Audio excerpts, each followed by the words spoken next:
Today we are talking about human milk oligosaccharides. Let's start up with the basics. We are talking about what? This is a part of breast milk? So human milk oligosaccharides are complex sugars that mothers produce in very large quantities in their breast milk. And one way to think about them is fiber. So mothers produce a huge amount of fiber in their breast milk that the infant actually cannot consume. It sort of flows through the infant. And one of the goals of the human milk oligosaccharides is to affect the infant's gut bacteria.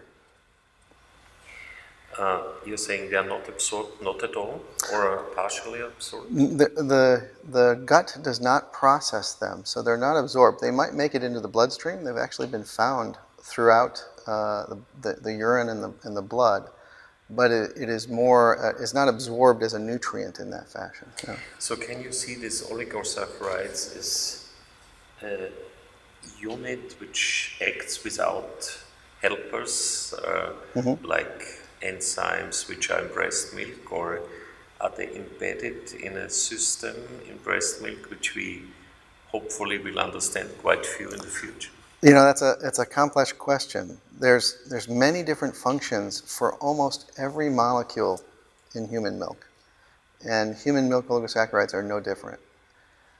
One of their functions involves direct stimulation of the immune system or interaction with human cells in a positive way. Other interactions are to block pathogenic bacteria from binding to human cells. And then another interaction is to enrich in the colon specific beneficial bacteria. So there's multiplicity of function in human milk oligosaccharides. Okay, let's go to the microbiota.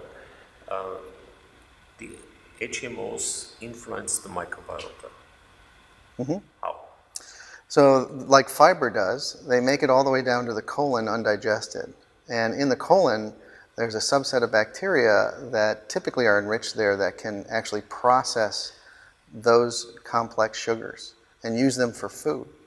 And so those bacteria can become enriched. They ferment the food, the human milk oligos, and they can enrich, they can produce end products that are in turn food for the colonocytes.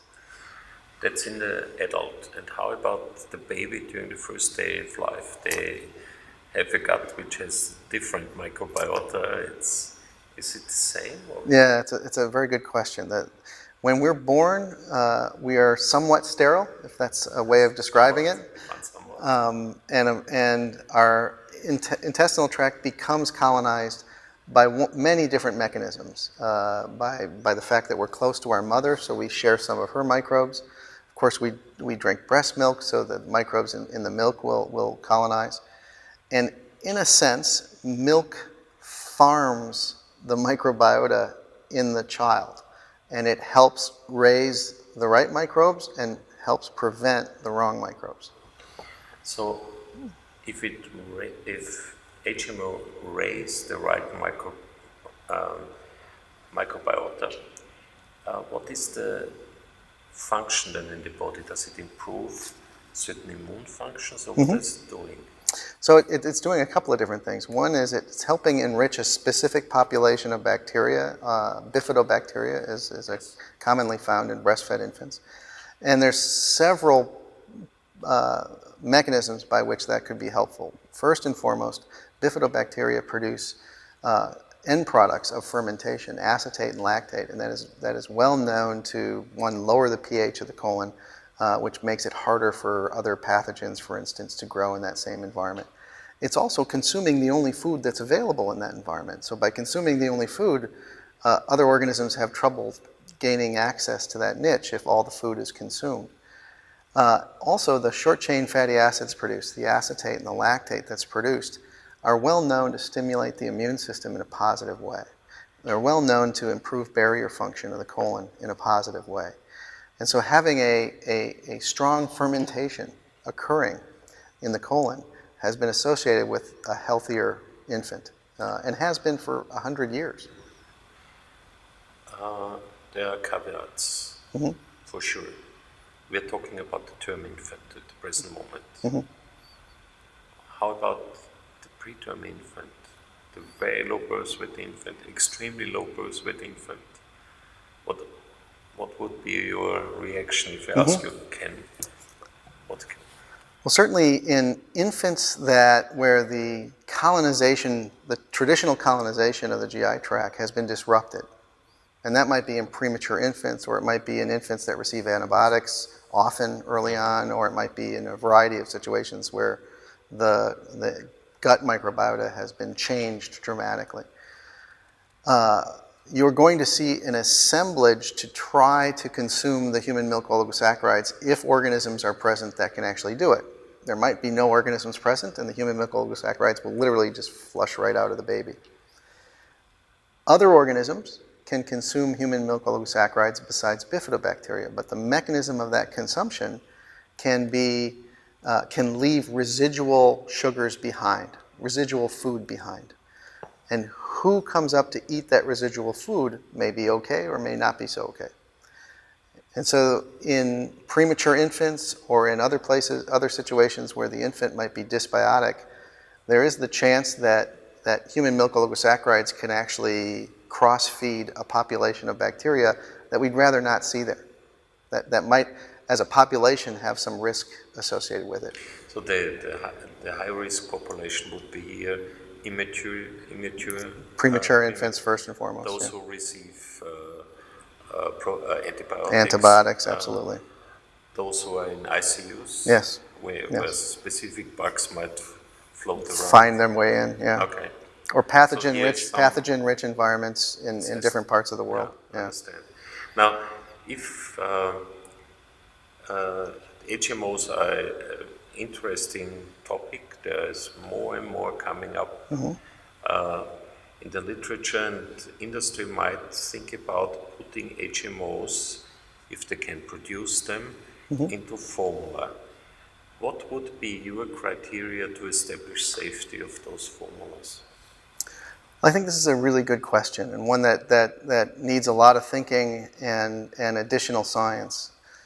I think for most children this is a really good thing, that the idea that we can get these complex oligosaccharides that are naturally in breast milk into formulas in hopes of generating a gut microbiota that is similar to a breastfed term infant is a good thing. We want to achieve that goal. The safety concerns that I would imagine, or the concerns that I would have, are what is the microbiome of the child that you're actually delivering the food to, the human milk oligos to, and what is the risk of this cross-feeding I talk about, or enriching a population that might be associated with some risk. It might be that different parts of the world, that infants in different parts of the world harbor different microbiotas, and we need to understand their responsiveness to these kinds of introductions. So testing would mean you're not only testing growth and health, you're looking at the microbiome. Yeah, absolutely. We should be looking at the microbiome to make sure that we are enriching healthful populations. And can I speculate that there would be, if there's a risk, it would be higher in developing countries? Or? The irony of that is that when we've looked at populations in developing countries, they actually have more bifidobacteria than we see in more developed countries. But more developed countries, of course, have not many pathogens in their environment, and so we have less risk. So I think it needs to be equally looked at in both populations. When you would test such products in term infants first, what would be your efficacy criteria? For me, I would be looking at the microbiota shifts first and foremost, because I think we want to understand, are the HMOs feeding the populations are we getting the response we would expect? One of the benefits of HMOs is to enrich a bifidogenic, or to be bifidogenic, to enrich a bifidobacterial population. We would like to see that and ensure that that's reproducible But we also need to look at those populations that don't respond and understand what's happening in them as well. So I think it's going to just take thorough analysis. I think this is a good move. We need to be more like breast milk, but we have to understand those children that don't respond. Okay, thank you very much.